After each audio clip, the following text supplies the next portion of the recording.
They're only easy on me here because of your influence. I can do the same for you there. But it'll be with people who don't know me. Here I can get groceries. I can pick up takeout. I have a few friends. I want you there with me. But you gotta let this go. Okay, you just gotta confront this. Grab the bull by the horns and deal with this. I'm trying. Please welcome Karine Vanasse. Hello.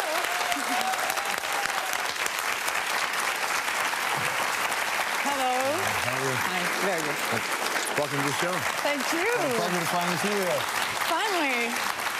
Congratulations on the film. Thank you very much, George. I was, you know, it's one of the most exciting times of the year during the festival, and so I was thinking about when your film was premiering at the festival. But I was thinking about how odd it must be an experience, because there's this love and joy and excitement, and everybody's happy. But on this film, because of the obvious news about Cory, it had to be a very surreal experience for you. It is, and then it's almost as if you want to protect his privacy, so you don't want to talk too much about him. Yeah. But then you want to talk about him because you want to honor him and how much of a big heart he was and how great of an actor he was and how great it is that in this film specifically, he's so far away from Finn, from Glee. But then it's just, at the same time, I don't know, it's bittersweet but to see the film, but at the same time, it's so great that the fans get to see that work for him. And the way to honor him and to honor the film is to talk about that experience and what it was like with him. Just for you alone, I mean, it's a different role for you to play. Yeah. A trapped role in a sense, right? It was. I mean, it's an ensemble film, so we all had to. We all had very different characters, and my character, she's certainly not in a very happy situation in her life at the moment. I know that Cory had seen the film before he passed. Did you have any? You remember your last conversation with him? My last conversation with him.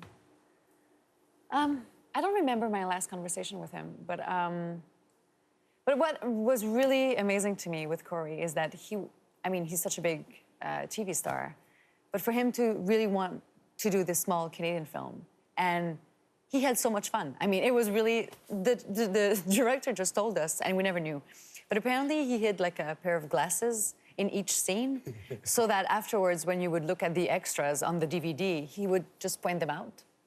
So, that's amazing. Yeah, but so he had fun, and he seemed really happy to be there. So that was, I don't know, it was really good to see that even at this level of success, to see somebody who's really willing to take risks and say, no, I could go for the bigger thing, but I want to do this because that's going to be fun. When did you get a sense that your career was working? Like it was coming together? When did I get a sense of that? I mean, I could talk about old commercials, right? Where you got jobs, but I mean, when you got a sense. I think that when I felt the most proud of the career that I was not having completely, but where I was heading, was when we shot Polytechnique. I think that's really that's the period I'm the most proud of. And that's when I realized that, okay, I can work on films, and I can be really part of the entire process. Well, Polytechnique, but the Massacre in Montreal, you were driving that. Denis Villeneuve talked about that. You had this idea, right? Maybe because I was really young and too naive to think about all the consequences that it could have. But you were, if the movie wouldn't have been well received. You were about 5 when the massacre happened, but you didn't hear about it till much later, right?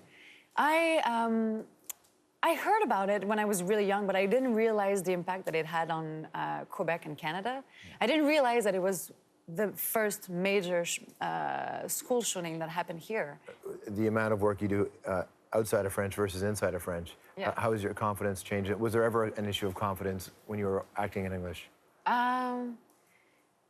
There was, I think the first time, specifically when I shot, I think Panam was my first big project, and I think when I first arrived on set, the confidence, it wasn't an issue because I was so surprised to be there that I think I was like, okay, it's gonna be the last time that happens to me, so let's just enjoy it as much as possible. Did you tweet about the end or something going on with did you get in trouble really for bad that? Happened. Yeah, it's just, Twitter, you have to be really careful, but it's good for many things. It's good to, feel that direct connection with the audience, and I think that can give you a confidence. One of the great things in your career that you've pulled off many great things in your career is this one here with you and Xavier Dolan in a very complicated way. Take a look at this. Oh, okay.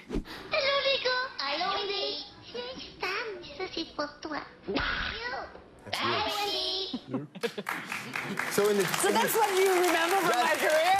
That's so great, George. Listen, you've done so many wonderful things, but the fact that you got to be a female voice on a South Park dub is amazing. And Xavier Dolan is with you, right? Oh yeah, absolutely. No, we had a blast recording that, but it's too bad because people were so used to in Quebec. They were so used to the French European version that they tried to push a Quebecois version, but finally it didn't work. What a pleasure to see you. Thank you so much. Pleasure to see you too. Karine Vanasse, everybody. All the wrong reasons of the film. We'll be right back.